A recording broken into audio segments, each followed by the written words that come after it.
Ladies and gentlemen, I'm very glad to welcome you to this Berlin program, GSA Distinguished Lecture, which will be given by Johannes von Moltke and be commented by Simon Strick. Yeah, let me start with introducing Johannes von Moltke. As you already said, he is professor of German and film, media and television at the University of Michigan. He's been focusing on film and German cultural history in the 20th and 21st centuries. He studied in Germany, France, and the United States, and has also previously taught at the University of Hildesheim. He is author of one of my famous emigres to America, the Curious Humanist, Siegfried Kracauer in America, and another publication I have here, No Place Like Home, Locations of Heimat in German Cinema. Combining his interest in German film and cultural studies, he has published in numerous journals like the New German Critique and of course also in the Journal of the German Studies Association. He is series editor for Screen Cultures, German Film and the Visual at Camden House. He is of course president of the German Studies Association, which cooperates with the Berlin program, and I think it's a very successful cooperation in that we have, for example, had the opportunity to invite more postdocs to Berlin with the Max Kade Stipendium, which was which the German Studies Association has applied for successfully several times now. Presently, he is a senior fellow at the FRIAS Institute for Advanced Studies at the Albert-Ludwigs-Universität Freiburg, where he's working on a project with the title Critical Theory for Post-Critical Times, which of course I find very exciting, the title. And let me also introduce you to the commentator, Simon Strick, who is an American studies scholar and also specializing in gender studies. He is with us now for quite some time here at the Institute because he has been very successful receiving a grant from the VW Volkswagen Stiftung for his research project Feeling Alt-Right, Effective and Identity Politics of Online Extremism, and he is, so to say, the ideal commentator for this presentation, I can only say.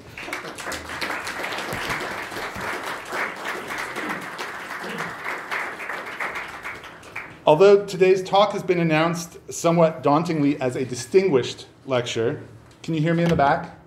This works okay. I should admit at the outset that my topic is hardly very distinguished. On the contrary, I propose to take you on a tour of online alt-right ideologies, traveling to what one scholar has called the netherworld of garbled memedom.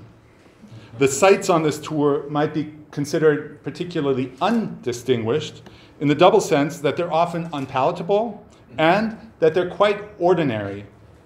Even in its most extreme and even outlandish manifestations, the alt-right is never far away. Once referred to as the lunatic fringe, a term to which I'll return, it now exists in a networked world where periphery and center are no longer easily distinguished from one another. Always online, on Twitter and Facebook, Reddit and 4chan, the alt-right is literally at our fingertips. This has serious consequences for the democracies from within which the populist right has been rising. As for myself, I can hardly claim the mantle of a distinguished lecturer on this subject, about which I'm not immediately qualified to speak. As you heard, I'm primarily a scholar of German studies and film studies. In terms of my own academic background, I claim relatively little expertise, or I've been working my way into it, but by way of background, I claim fairly little expertise in areas directly relevant to my topic, that is, to the study of new media, social media, of algorithmic culture, or online politics. So you might be starting to wonder what persuaded me to offer a lecture, let alone a distinguished one, on precisely these issues. Maybe it'll help if I retrace for you how I found myself mired in the online worlds of the alt-right, tumbling down the click hole of a phenomenon called cultural Marxism. It began with my preparations to teach a graduate seminar last year on culture and critique that Hannah was actually in, so I'm really happy that you're here, at the University of Michigan. This was to be a variant of the courses on critical theory that I've been teaching on and off for many years. But rather than just rehearse some classical texts on cultural theory and criticism by the likes of Theodor Adorno and Max Horkheimer, Siegfried Kracauer and Walter Benjamin, I also wanted to explore together with the students the relevance of returning to these texts in our present moment, something that in German would go under the heading Aktualität der kritischen Theorie. Now, such relevance can manifest in unexpected ways. In my preparations, I began noticing odd references to the Frankfurt School that were popping up in blogs, tweets, and YouTube videos. Of all places, critical theorists appeared to be receiving renewed attention on alt-right social media, where figures such as Adorno and Horkheimer or Herbert Marcuse seemed to have become the unlikely protagonists of a full-blown conspiracy theory. Allegedly, the architects of Western decline, they were held responsible in particular for something called cultural Marxism. Martin Jay, the eminent historian of the Frankfurt School, has dubbed this conspiracy theory the dialectic of counter-enlightenment, which I would argue now figures as a central platform of alt-right propaganda. Our seminar, it seemed to me, would need to account for this dimension of critical theory's renewed relevance as well. What were Adorno and Horkheimer doing on YouTube and Twitter? How was critical theory being appropriated or misappropriated for alt-right conspiracy theory on the web? What, in turn, could this misappropriation tell us about the alt-right on social media more generally? That is the guiding question I want to pursue with you today by drawing on the ever-expanding archive of memes, videos, blog posts on cultural Marxism, not only in the Anglosphere where it originated, but also in some German language contexts. Though my focus is thus on a particular facet of ideology as it circulates on alt-right websites and social media, I ultimately consider cultural Marxism to be a portal into the ideological and affective networks of right-wing populism more generally, a conspiracy theoretical master narrative of sorts. Culture Marxism functions in the language of the alt-right as a red pill, or to stick with a drug metaphor, think of it as an alt-right gateway meme that cascades into the full palette of right-wing propaganda online. Taking cultural Marxism as my starting point then, I want to consider some aspects of the general resurgence of authoritarian populism on both sides of the Atlantic today. For the purposes of this talk, I'll be focusing on three such aspects in particular: the medial, the ideological, and the rhetorical. These are, of course, linked, and that's part of my point, but I'll treat them in sequence. After first providing a thumbnail sketch of of cultural Marxism's caricature of critical theory, I'll briefly consider the centrality of online and social media for the alt-right. Of course, we should never forget for a second its real-life consequences. Cultural Marxist memes may circulate online, but they've been invoked by politicians in parliament. They're in political campaigns, as I'll show you. They've been invoked by terrorists to rationalize mass murder in Norway, the Breivik case, if you recall, in 2010, in New Zealand, the Christchurch shooter, and very recently, again, in the United States. And online radicalization goes hand in glove with violent protest from Charlottesville to Chemnitz. That said, I wish to focus here on some aspects of radicalization and propaganda, specifically in online environments, by considering the affordances of social media. While cultural Marxism remains central in these online spaces, it merely provides one way into facets of alt-right ideology more generally, of which I'll identify three. It's anti-Semitism, it's racism, by which I specifically mean white supremacy, and it's misogyny. To analyze the online existence of the alt-right, however, requires not just identifying its memes and ideologies, but also unpacking some of the crucial rhetorical strategies of alt-right propaganda. I'll consider the appropriation and redefinition of progressive concepts, or what I'll describe as conceptual hijacking, and the use of irony as two such strategies. In the end, I want to turn the tables on cultural Marxism and bring our conversation back around to the question of critical theory. Without claiming Adorno and Horkheimer as theorists of social media avant la lettre, I do believe we should draw on the supposed purveyors of cultural Marxism for its critique. In this vein, I'll suggest that the Frankfurt School's historical analyses of fascism in particular remain indispensable to understanding the online politics of the alt-right. For strategies to counter its online propaganda, however, I believe we must look elsewhere, as I'll suggest in a brief conclusion.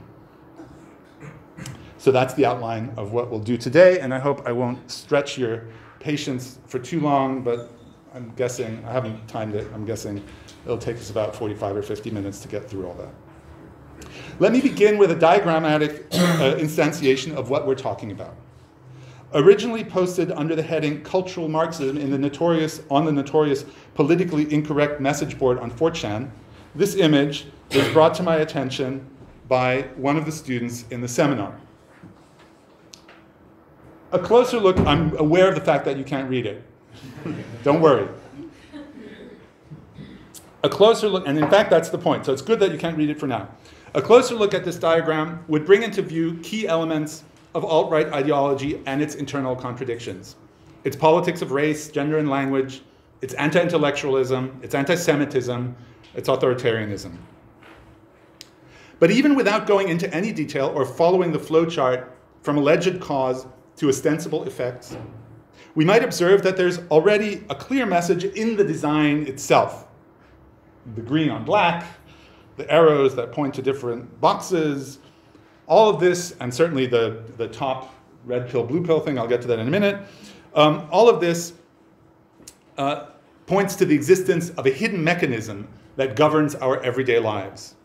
In this sense, the meme is the message and form Trump's content.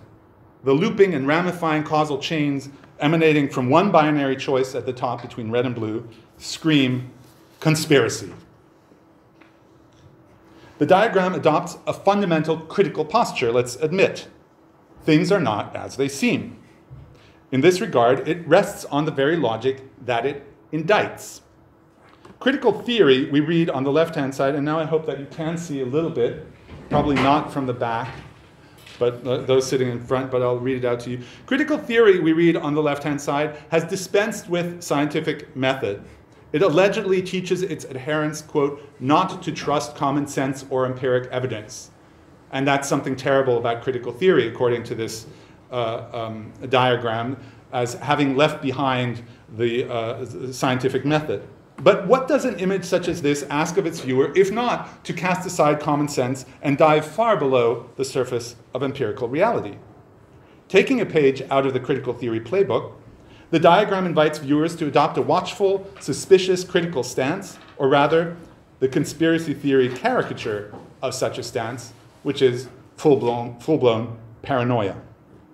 It does so by invoking an often referenced scene in The Matrix, in which the protagonist, Neo, is offered the choice of a blue pill, which leaves his reality unchanged, and a red pill, which will reveal, quote, how deep the rabbit hole goes. And many of you will hear Morpheus saying that in your head. This has become a meme in its own right on the alt-right. Originally associated with the toxic anti-feminist technoculture of the so-called manosphere, red pilling is now the key term in every other alt-right conversation narrative, conversion narrative, from 4chan to YouTube and Reddit. To have been red-pilled is to have had the proverbial wool removed from one's eyes and to have peered below the surface of the ideological system that has kept you in your place. Cultural Marxism is one name for that system, which ramifies through multiple levels of culture and society. This is Beauty in the Belly of the Beast, an alt-right vlogger who is here delivering her red pill story at the request of her audience, my red pill journey. and she has 130,000 subscribers. That's probably worth pointing out. Nonetheless, the whole ideological system does have a clearly identified single origin. Sitting at the center of the diagram, like a spider in its web, we find the Frankfurt School. It is, of course, a caricature of the Frankfurt School. As such, it mixes elements of critical theory and the history of the Institute for Social Research that was founded in the 1920s in Frankfurt and then had to go into exile, first briefly in Geneva and then especially in New York, and then some of its members famously moved to LA. It mixes elements of this history with outlandish interpretations and outright inventions to concoct an image of the decline of Western civilization. One version, plucked from a host of examples on Breitbart.com, gives you a flavor of the discourse, and I quote, "In 1933, I quote, please don't take this as my language. In 1933, the Frankfurt School migrated to the United States." So far, so true. Migrated. There, its members set about poisoning American culture, based in Columbia University. Theodor Adorno promoted degenerate atonal music to induce mental illness, including necrophilia on a large scale. He and Horkheimer also penetrated Hollywood, recognizing the film industry's power to influence mass culture. True. The American school system was a prime target for successful subversion. I mean, it's hard to imagine Adorno caring about American school systems, but okay. Now, it's of course patently absurd to claim that the authors of Dialectic of Enlightenment penetrated and then somehow commandeered the culture industry that they critiqued. And what on earth links atonal music to necrophilia? But here's elsewhere the message is in the language as much as in the illogic of the utterance. If you read carefully, you'll note that the author draws explicitly on the Nazis' discourse of degeneracy and Achtung, as well as on a McCarthyist language of invasion and subversion. No matter the details of the theory it invokes, the cultural Marxist label paints everything with the brush of anti-Semitism and anti-communism, with some media conspiracy thrown in for good measure. And I don't have time to show you any of the videos that would help really kind of illustrate this and discuss them, but I excerpted a clip here to give you a sense of what they're doing. There you go. The right-wing commentators such as these unfailingly trace the genesis of cultural Marxism to the end of World War I and the rise of the Frankfurt School. The coinage is, of course, far more recent. If we use Google Analytics as a starting point, we might date the term to the mid-1970s. And again, I don't expect you to be able to see this really in detail. What you would, basically I excerpted here from 2004, what the tools allow you to do. From 2004 to the present, the search term, cultural Marxism, with a clear rise, or maybe a drop recently, but that's too early to say. And this is Google Ngram, which allows you to see references in books where you don't see anything before 1970, and then you see a steep rise, although this is, I don't know if you can read it, but this is 0.00005% of all books cataloged on Google. So I think that the real numbers aren't huge, but it does give you an idea of the fact that the term is not around before 1970, really. But the online tools, Google, Wikipedia, where there's also really interesting editorial discussions that underpin how does one talk about cultural Marxism, remain inadequate to account for the various ideological dimensions of cultural Marxism.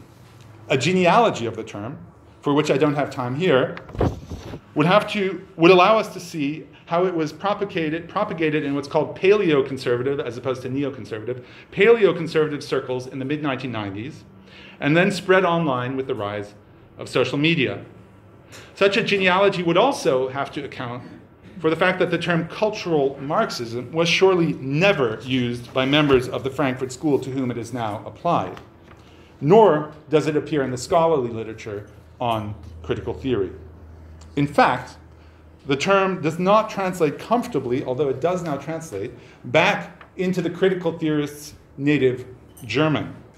Until recently, at least, a literal rendering as Kulturmarxismus had no currency, and I'll return to this. This is the same search. Here, you can't see it in the back, that's the point. This red line is Kulturmarxismus. If you zoomed in, you would see a slight rise here too. But compared to the American discussion, it's virtually non-existent. And Ngram finds no results that it can pull. Although I know for a fact that if Ngram was up to date with current books, there are now books on Kulturmarxismus with that title out there. But translating the term into German lays bare its fascist connotations. Kulturmarxismus, to my ears at least, readily evokes the proximate term Kulturbolschewismus in ways that I think the American doesn't, although we could debate that later. Kulturbolschewismus, of course, is a Nazi coinage that, like the language on Breitbart.com, carries both anti-Semitic and anti-communist credentials. Despite these translation issues, it appears that in recent months and years, cultural Marxism has been making inroads into the lexicon of the AfD and the New European Right. AfD leader Alice Weidel, to take just one example, has claimed that Kulturmarxismus is the driving force behind the established party's attempt to sideline the AfD in parliament. She explicitly blames the Frankfurt School's, again, not my language, Alice Weidel's language, quotes, one-sided Marxist notion of culture for everything from, quote, discrediting the bourgeois family to early sexualization and hypersexualization, genderism, and multiculturalism. Her terms. Jörg Orban, who's the head of the Saxon AfD, similarly invokes the term to position his party as the victim of left-wing discursive hegemony, Diskurshoheit, and the last line of defense for free speech. One-to-one translations of cultural Marxism into Kulturmarxismus, such as these, illustrate the global transnational circulation of alt-right discourse, but also its local effects. It remains, I think, much more difficult to wiggle out of the association of Kulturmarxismus with Kulturbolschewismus in a country where the Nazi epithet still continues to echo, at least faintly, in cultural memory.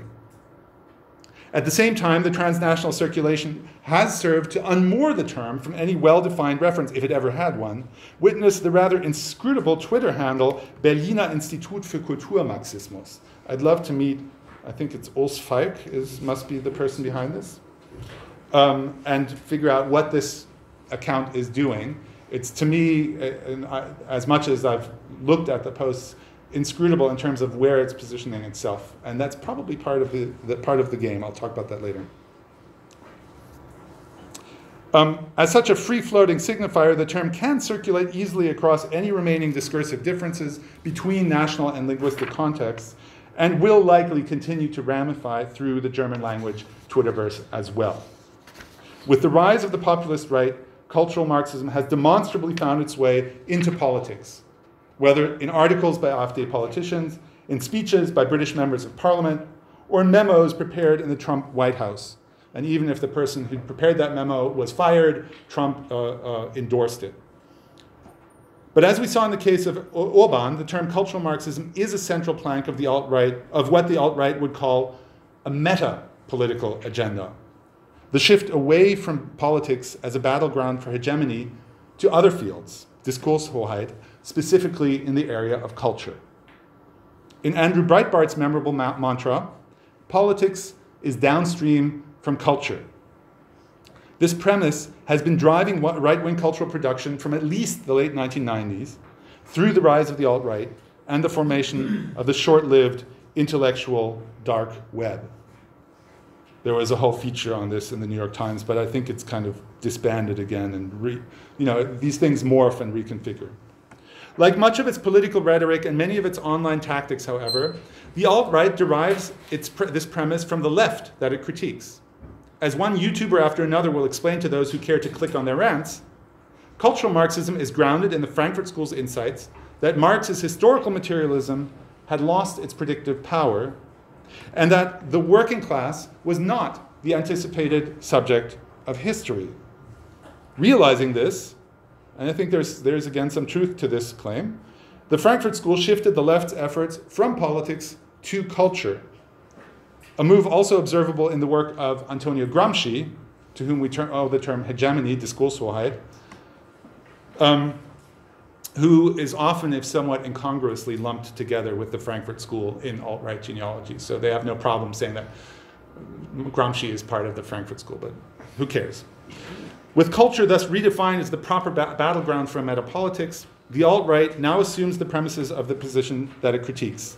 Building on conservative efforts to establish a Gramscianism of the right, that date back to the 1960s even, we now find them advocating a, quote, sort of Frankfurt School of the radical right, and one could list examples for that. Accordingly, as one podcaster has quipped, we're now faced with a full-fledged cultural Marxism industry on the web and social media. The meme is repeated endlessly and with only minor variations on websites such as Breitbart.com, where it has its own tag, or alt-right.com, alt-right.com, the successor to a site Richard Spencer, the white nationalist who famously gave that speech where he hailed hailed Trump, but that's the point, right after Trump's election. And he had spearheaded a website called alt-right.com until it was banned by the server administrator GoDaddy in May 2018. Beyond such portals, in the diffuse networks of the internet and social media, the discourse on cultural Marxism has spawned instructional videos, pseudo-documentaries, domain names such as culturalmarxism.org, now defunct, culturalmarxism.net, and it furnishes online identities to YouTube, Facebook, Tumblr, Twitter, and more recently Gab, which is the right-wing answer to Facebook, but it combines features of Twitter as well, or BitChute, which are considered these days alt-tech platforms. So there's a whole move to create certain domains on the web that would be identified a priori with some idea of the political right. The currency of cultural Marxism is legible as well as in spoofed online identities, such as Multural Marxism on Twitter, or in feeds like Smash Cultural Marxism or Cultural Marxism memes, which I'll draw on a fair bit. And I'm going to walk you through a few images now just to give you a sense of what I'm talking about. First, some of the videos that you can find. This dates actually to before the rise of the internet, but circulates still pretty heavily and had a serious circulation. The history of political correctness. The guy in the image is Bill Lind, who I'm sorry to say went to the same college I went to, and stuck to his pipe smoking habits. And really, this is an incredible video because they managed to get, as one of their talking heads, they managed to rope in Martin Jay, who's the historian of the Frankfurt School, who speaks about the Frankfurt School's use of culture as an avenue into politics, and they edited in as if he was agreeing with their right-wing agenda, which of course nothing could be further from the truth for those who know Martin Jay and his work. And they were quite proud of that, and Martin Jay smartly just rolled with it and then wrote articles about this. So there's a pretty interesting story to be told there. They refer to his work in the book.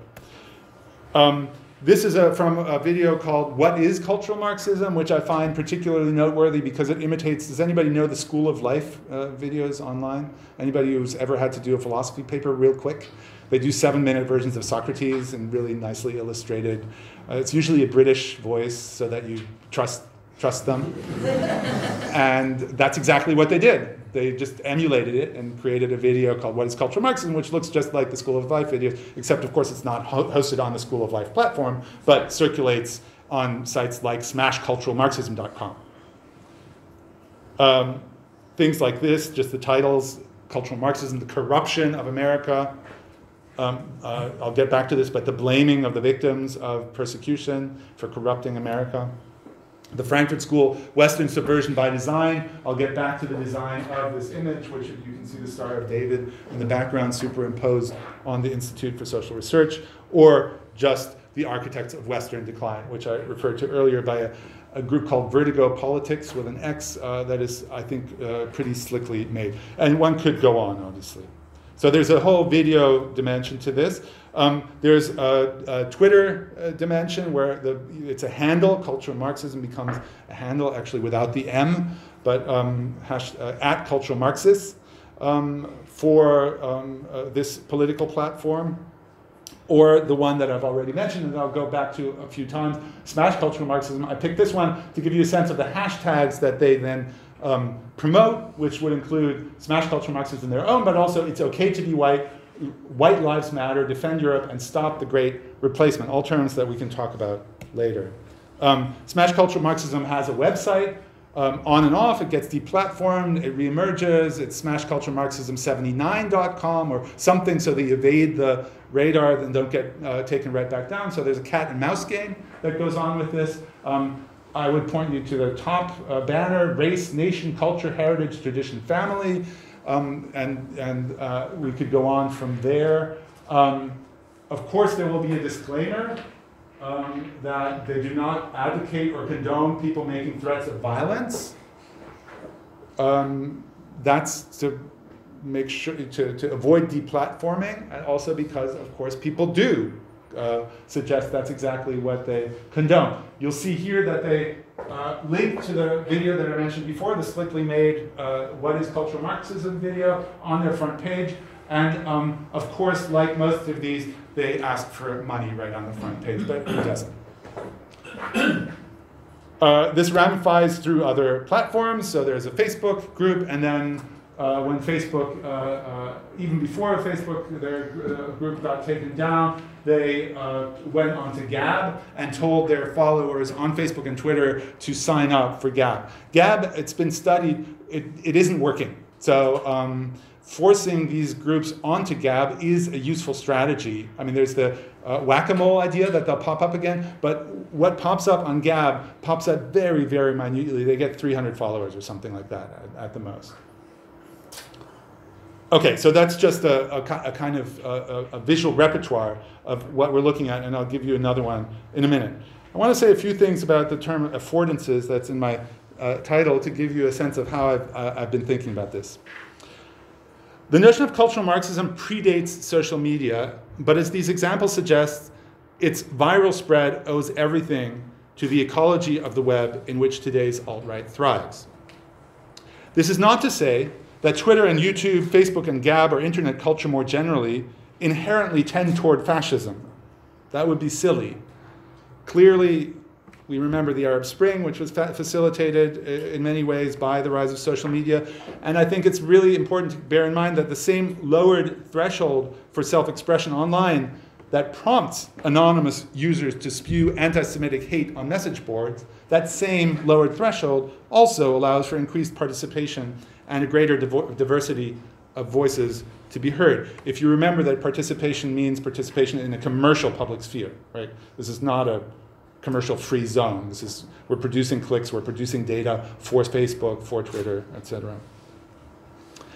And yet, we do need to account for what Jesse Daniels, the sociologist, has described as the love story that has evolved between Twitter and white supremacy, and between the alt-right and new media more generally.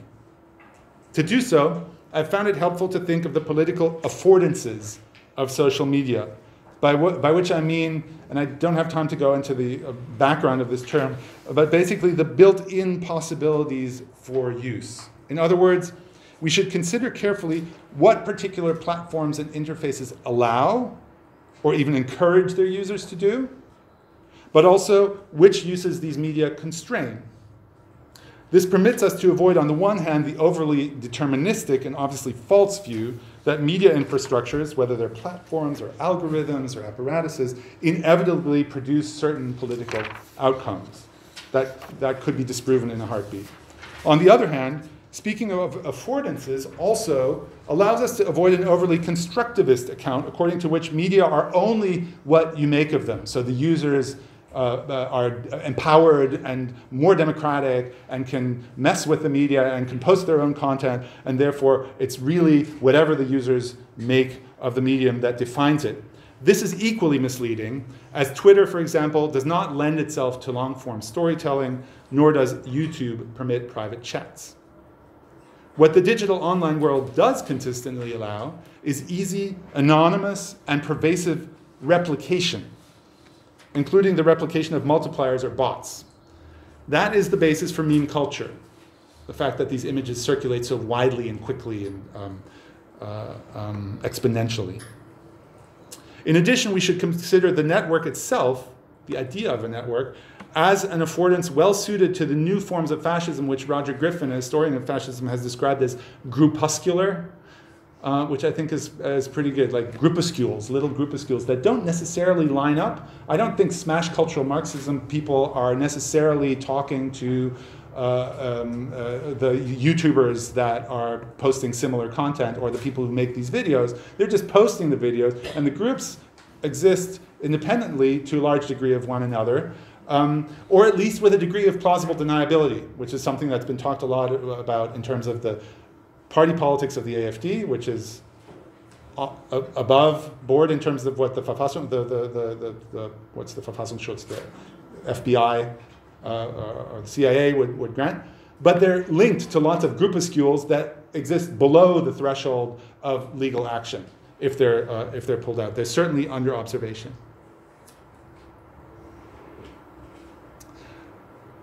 So the network itself, I think, is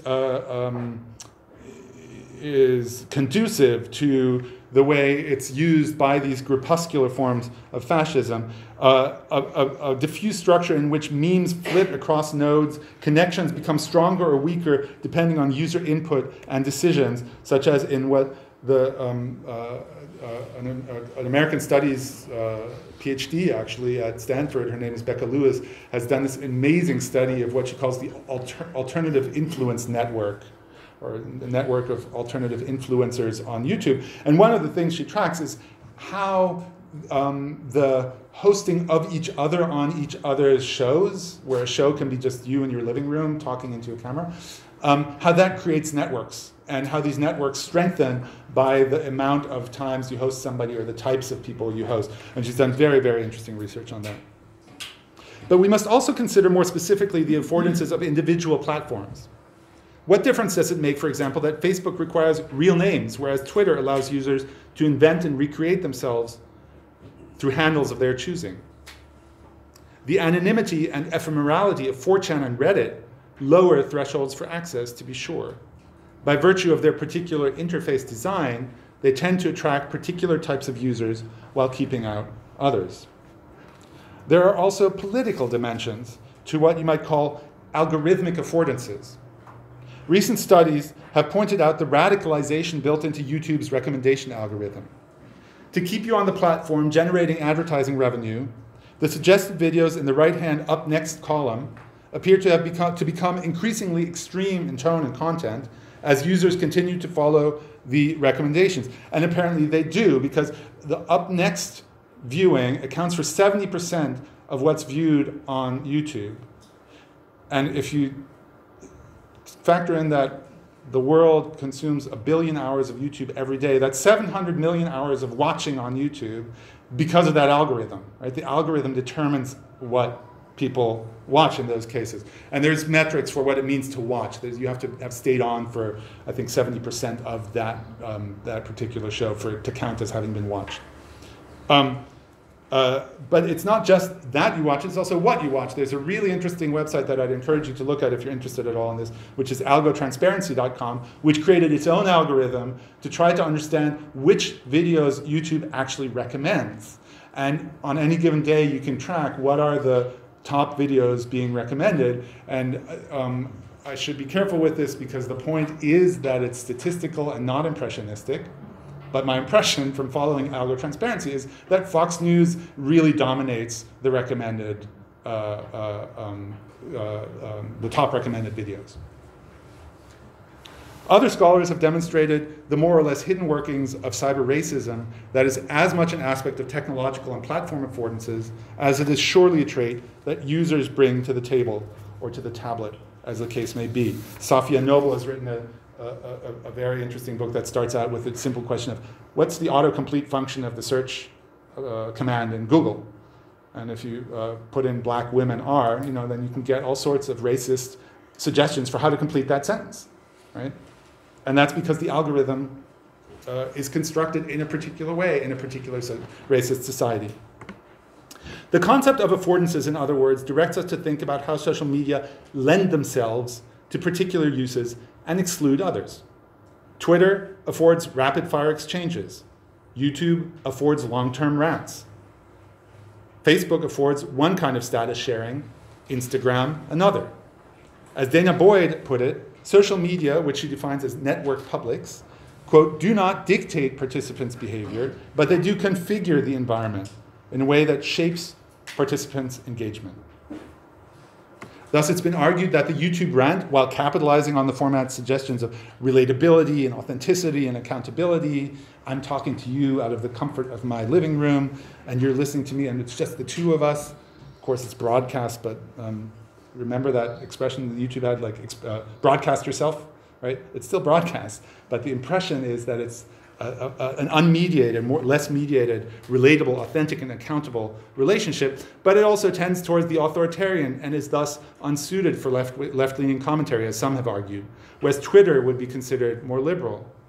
Contrary-wise, it's been suggested that Twitter is congenial to Trump's authoritarian leanings, or as Daniels puts it, white supremacists love Twitter because it loves them back. Again, these seemingly contradictory examples show that understanding the politics of a medium requires attention to its technologies, codes, and infrastructures, but also it requires looking at how these affordances are then activated. How does cultural Marxism manifest online? The memes generated around cultural Marxism are no less bewildering than the diagram with which we began. But in sifting through the welter of images, collages, and quotes of uncertain provenance, a limited number of iconic and ideological motifs come to the fore. These betray a fairly narrow archive from which the meme generators draw their images. I've picked out three here that I've come across particularly often. Picture of the Erste Marxistische Arbeitswoche in 1923. That is a kind of an Urcell of the Frankfurt School, the Institute building in the 1920s at the University of Frankfurt, and Horkheimer and Adorno with Habermas standing in the background, presumably at some conference in Frankfurt, that then become the basis for all sorts of memes, and you can't read these right now, and that's okay. We can discuss that later if we want to. So picking out just the Institute building, you'll find it, you'll find text copied onto it. Cultural Marxism is the shifting of Marxist theory from the sociological to the psychological, using fraudulent psychoanalysis to explain how disturbed parent-children relationships lead to a repression of human instincts, which lead to authoritarianism and fascism, by a group called Occidental Revival, but also endorsed by Smash Cultural Marxism, from which, as I said, I draw a lot of these memes. Another one, I won't read this one, gets another a quote layered on top of it, and here another, or as I suggested in this video, it starts out with the same image, you always get the same image, and then leads directly with the title to the anti-Semitic branding of this as a Jewish conspiracy. More to the point, these recurring images become the basis for the circulation of a similarly limited set of ideological motifs. Cultural Marxism has been called the ultimate post-factual dog whistle. And dog whistle means a way of communicating right-wing content by way of ostensibly factual, historical, and objective images where your intended audience, the dogs, will hear one thing. If you've ever seen somebody herd dogs, sheepdogs, it's incredible because you don't hear those whistles, the dogs do, and they do exactly what you want them to, and the rest of us don't hear it. That's the dog whistle. As such, it offers a gateway into the ideology of the alt-right. A review of cultural Marxist memes readily reveals the politics of the movement, and particularly its anti-Semitic, racist, and sexist commitments. To start with anti-Semitism. The Southern Poverty Law Center early on identified the instrumentalization of the Frankfurt School as a blank slate for anti-Semitic projections. Often linked, and I'm showing these images. There's always the kind of question, should you show them? I think I should show them, so you've seen them, so we understand what we're talking about. Often linked, as in our earlier diagram, to anti-communist stereotypes, critical theorists have here become scapegoats in a world conspiracy that resonates with long-standing anti-Semitic tropes. It doesn't just resonate, it explicitly uses long-standing anti-Semitic tropes. The practice of labeling these thinkers as Jews exemplifies and feeds into the alt-right's more general anti-Semitic propaganda online, from the practice of calling out Jewish names and identities with triple brackets. If you move in these series, you know this, the triple round brackets are meant as echoes, that a name echoes. You don't have to say this person is a Jew, you just put 3 brackets on each side, and it will be identified by the scene as Jewish. To the use of the Star of David everywhere, from NRA members clamoring for victim status. This I saw at our conference that Simon and I were last week, and I find it unbelievable. And I find it especially, I mean, we should talk about this afterwards, in relationship to the discussion going on right now around the comparability of the Holocaust and Ocasio-Cortez's statement about the concentration camps. To be Republican is to be the new Jew. Or Trump's Twitter feed. This caused a spat for a moment when Hillary was defined as the most corrupt candidate ever with a Star of David, which then the campaign, this is still from the campaign phase, took down and replaced by a circle, but the cat was out of the bag. These are just examples. Second, racism. If you had navigated to alt-right.com, the self-appointed academic think tank on the alternative right, that's a real overstatement, but let's let him have it. On June 12th of this year, so a few weeks ago, you would have been greeted by the headline, "Cultural Marxist Agendas Drive White Genocide." Under the image of a crowded refugee boat, the page offers a terse set of explanatory paragraphs written in the style of logical syllogisms, so as to appear incontrovertible and leading inexorably to the eradication of the white race. In the author's words, quote, "The end result of all this malevolent social engineering of cultural Marxists is simple and obvious: white genocide." Belongs to the same anti-Semitic, but other racist tropes as well. The point being here, as in many, many cases that we'll be talking about, the inversion of perpetrator and victim status, and the clamoring for victim status. Never mind that this doomsday scenario is traced back to Jewish intellectuals who lost their families in the Holocaust that they narrowly escaped in American exile. Nor does it matter to the conspiracy theorist that the principal theoretical source here is not the Frankfurt School, but a certain Renaud Camus, whose book, The Great Replacement, has become required reading on the alt-right. Whatever the sources, the ethno-nationalist claim combines anti-immigrant, anti-Muslim, anti-feminist, and racist tenets to argue that the white race is in danger of being displaced by means of miscegenation and white genocide. I'll come back to this too.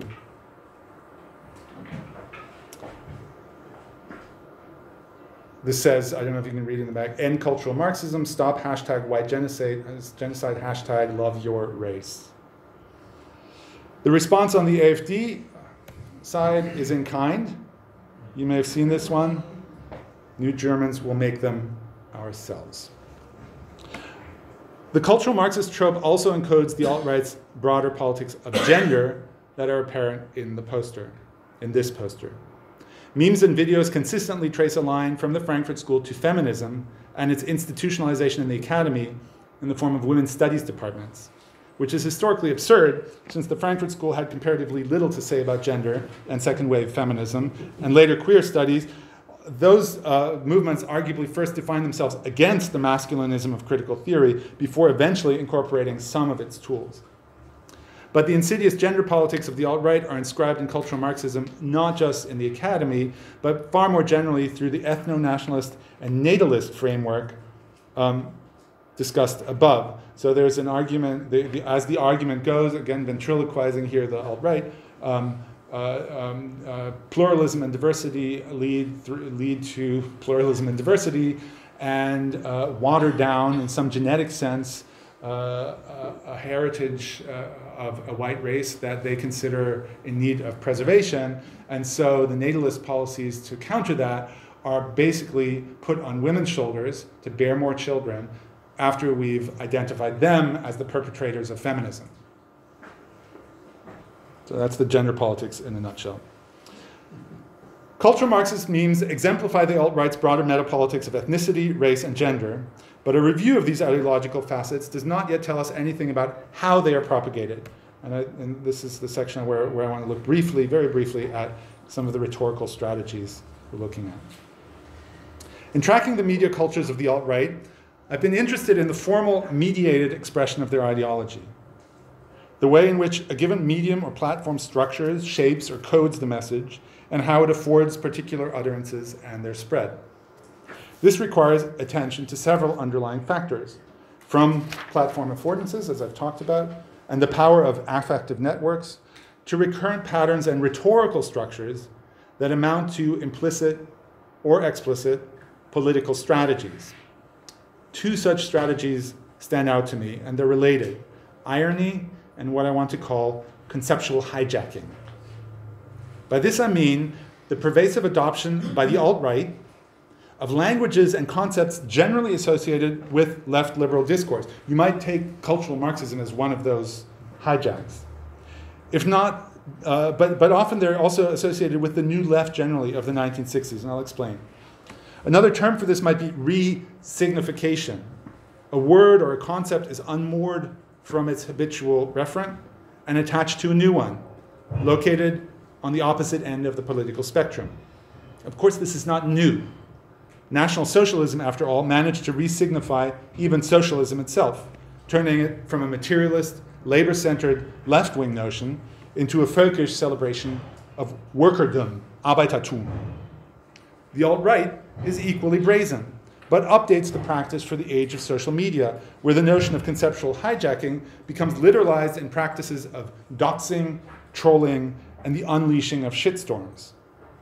Memes become, in the words of one person who's been involved in the scene for a long time, not the alt-right scene, but in the online meme-generating scene, memes become the new Molotov cocktails.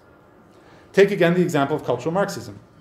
Branding Jewish exiles as architects of Western decline and world domination, it completely redefines critical theory and reverses victim and perpetrator positions. In the US, white supremacist memes have hijacked civil rights language. They're leaders of the civil rights and the strategies of the civil rights. So now we have white supremacists appealing to white power, a resignification of black power. All lives matter, the answer to Black Lives Matter. Or stop white genocide. In Europe, the identitarian movement, which originated largely in France, but to my mind is alive and well, particularly in Austria and Germany, but I've heard suggestions to the contrary recently. The identitarian movement draws heavily on the new left of the 1960s for its publicity stunts. Götz Kubitschek, the self-styled master thinker of the German New Right, simply adds an adjective, and the subversive Aktion of the 1960s, they were well known for their Pudding-Attentate, they were kind of playful interventions in the political sphere. And also violence against objects was part of that, so I don't want to belittle it. But Götz Kubitschek just adds konservative, and it becomes konservative subversive Aktion of the early 2000s. Alt-right YouTuber Paul Joseph Watson of Alex Jones's InfoWars merely made this rhetorical strategy explicit when he declared in one of his very, very often watched videos, I think almost 1 million times, that conservatism is the new counterculture. The strategy of re-signification or conceptual hijacking attaches in particular to individual words and concepts that become turned inside out to dizzying rhetorical effect.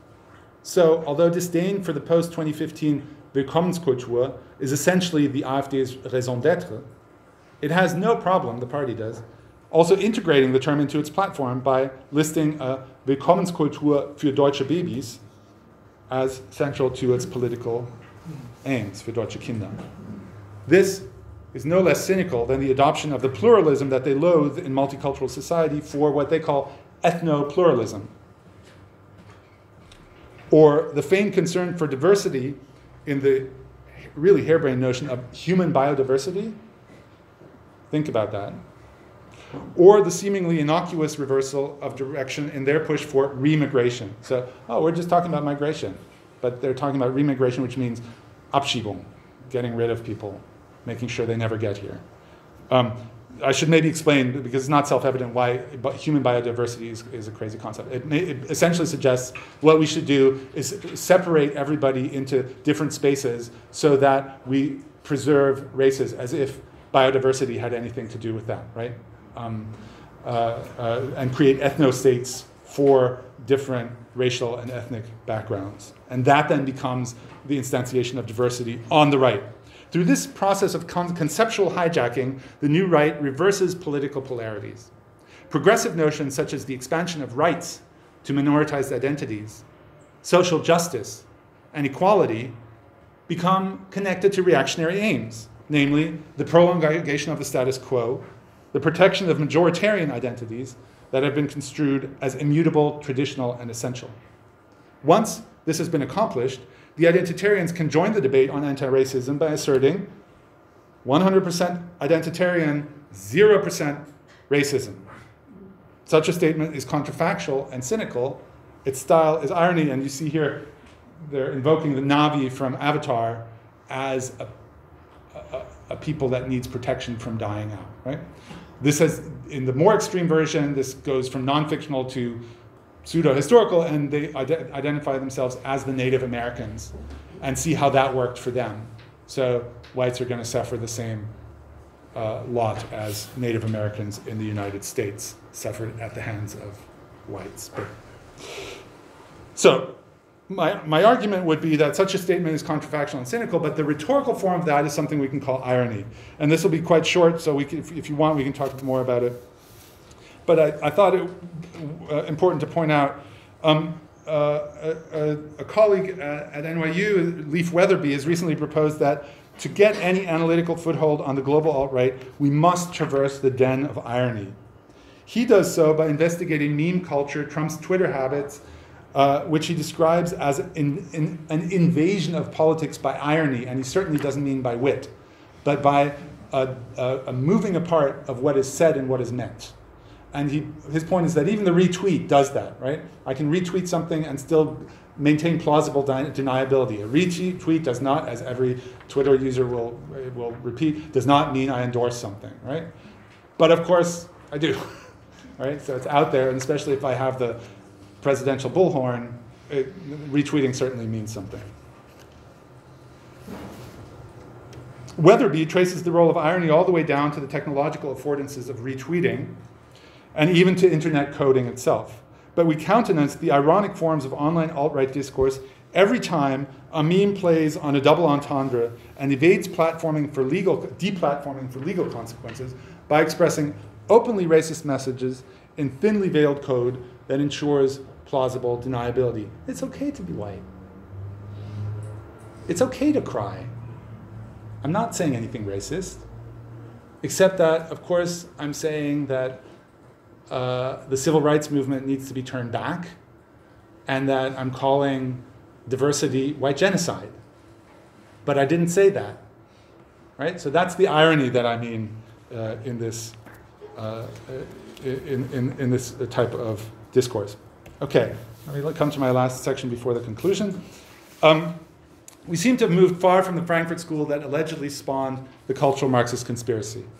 Indeed, one does wonder whether bloggers and posters who scream about the pernicious effects of cultural Marxism have any familiarity with the texts of critical theory. There are a few where I know that they do, a superficial second-hand familiarity, but many where I'm sure that they don't. If they did, how could they blame cultural Marxism for necrophilia or the control and dumbing down of media in a meme that circulates on these sites that I've been moving on, or my favorite, the promotion of excessive drinking? Perhaps Adorno, Horkheimer, and company are, in the end, nothing but the useful idiots as which the diagram represents them. Figures whose work or thinking matters far less than their instrumentalization as a convenient gateway into the anti-Semitic, racist, and sexist propaganda of the alt-right, its conceptual hijacking and ironic reappropriations. I want to argue here, by contrast, that critical theories remain useful precisely as such, as incisive thinkers who analyzed and produced some of the very concepts that should be central to any understanding of the contemporary alt-right. Those concepts include, but are not limited to, the often referenced authoritarian personality of the famous study by that name, or the somewhat less often remembered figure of the agitator, whom Leo Löwenthal and Norbert Gutermann studied in a book called Prophets of Deceit. In addition, I'd emphasize the importance of propaganda, the analysis of anti-Semitism, and the analysis of fascism itself, all of which occupied the Frankfurt School from the 1930s onward. So rather than just calling the alt-right fascist, which plays into their hand, I would be interested in looking at what historical analysis of fascism have to tell us about online culture today. And I think they do have a lot to tell us, but I can't go into detail on any of these, so I'm going to pick one example to show you in what direction I might take it, which comes from Adorno, who in 1967, 2 years before his death, delivered a speech in Vienna entitled Aspects of the New Right-Wing Radicalism. Prompted by the rise of the Nationaldemokratische Partei Deutschlands, the NPD, 3 years prior, Adorno's speech has an almost uncanny contemporary relevance, which is probably why Suhrkamp is planning to release this book in a couple of weeks, or next week, I think. The speech draws on Adorno's prior work, both for the authoritarian personality, which he invokes repeatedly, and for the well-known earlier essay, Was bedeutet Aufarbeitung der Vergangenheit? What does coming to terms with the past mean? In which he'd formulated a key distinction for addressing any resurgence of fascism. I consider the continued existence of National Socialism, he says, let me say this again. He says, I consider the continued existence of National Socialism within democracy potentially more threatening than the continued existence of fascist tendencies against democracy. Aspects of the new right-wing radicalism offers analytical tools for thinking about the reasons for fascist revivals, which Adorno locates primarily in the ongoing concentration of capital, in the technologization of labor, in the urban-rural divide, in Keynesian liberalism, in the changing role of the nation-state, and in the subjective fear of loss of status, or what he describes as déclassation. Today, we might swap out some of the terms and prefer instead to speak of globalization, neoliberalization, and precarity. But the analysis retains its validity. Explaining the new right's pathic nationalism, noting the use of coded language to preserve plausible deniability, providing psychoanalytic explanations for the end-of-the-world dimensions of right-wing discourse, pinpointing again the precedence of propagandistic forms and tricks over political contents, and speaking plainly of the anti-Semitic laughter that again erupts in lecture halls at the mere mention of Jewish names. Again, we find the scapegoating by which the new radicals, quote, displace the blame for their own potential degradation, this is Adorno writing, from the apparatus that caused this degradation to those who would critique the system. Indeed, as Volker Weiss points out in his afterword to the forthcoming edition of Adorno's speech, the analysis has only gained in relevance in an age when social media have exponentially increased the reach of the culture industry. Adorno himself offers a few thoughtful responses to the threat of right-wing radicalism, which cannot be countered by hush-hush tactics, as he puts it in English. Instead, he draws on the analysis of the authoritarian personality to advocate an appeal to the kernel of rational interests in even the most rabidly proto-fascist subject. Short of actually bringing the right to reason in this way, a project about which he remains skeptical, Adorno advocates a strategy of fixing the propaganda tricks by describing and naming them in drastic ways that reveal their implications, which in part is what I've been trying to do here. But perhaps the most consequential insight of this remarkable speech remains its refusal to consign the new right to the quote-unquote lunatic fringe of democracy, a term he rejects for its quietist implications. Rather, Adorno's plea is to take the new right seriously as a symptom of democracy itself in which the right finds a new foothold, whether as newly founded parties or in that democracy's mediascape. In this sense, writes Adorno, one might think of the fascist movements as the stigmata, the scars of a democracy that still does not live up to its concept. So let me conclude. I'm tempted to simply reiterate Adorno's conclusions from 50 years ago. Perhaps there are some among you, he says, who will ask what I think of the future of right-wing radicalism. And in good critical fashion, he answers by unpacking the question, which he considers, quote, far too contemplative. This form of thinking, which treats these things as if they were natural catastrophes about which one could make predictions like tornado warnings, harbors a form of resignation by which we take ourselves out of the equation as political subjects. Instead, Adorno concludes, the responsibility for how things continue is ultimately ours. That's, of course, a useful reminder of the importance of political agency and action, whether online or IRL, in real life. Adorno modeled such agency by his deliberate involvement in social pedagogy, in speeches such as the one given in Vienna 50 years ago, and particularly in the medium of radio. Today, our media, as we've been discussing, are different, and they require different strategies to counter those developed and honed on the right. I'm not inclined any more than Adorno to offer pat recipes in this respect, but let me leave you with 3 examples of one strategy that seems to me somewhat promising. In different forms, on different platforms, these all seem to point towards ways of recuperating irony and thereby undermining, or that would be my hope, the efficacy of the alt-right's ironic hijacking of culture and concepts. So first, a few weeks ago, at the suggestion of a friend, I picked up a book whose hot pink cover sported the intriguing title, Instructions for Becoming a Fascist.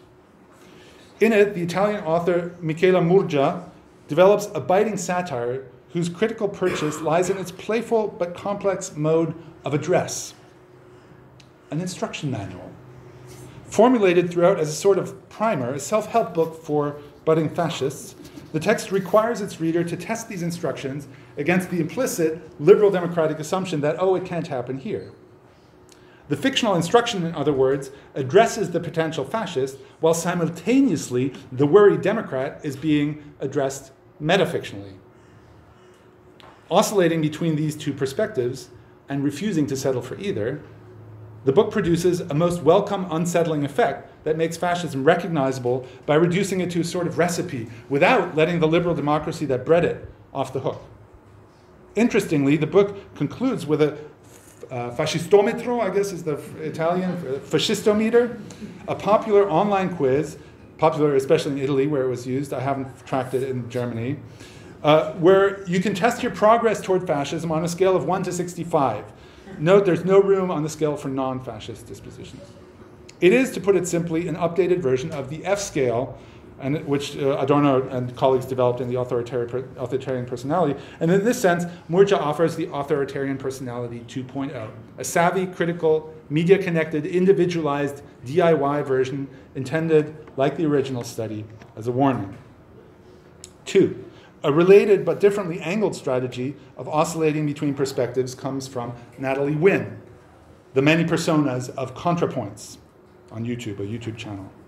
Working on the same YouTube platform as the alt-right influencers with whom she spars, Wynn radically revises the bland living room interiors that constitute the typical influencer's studio.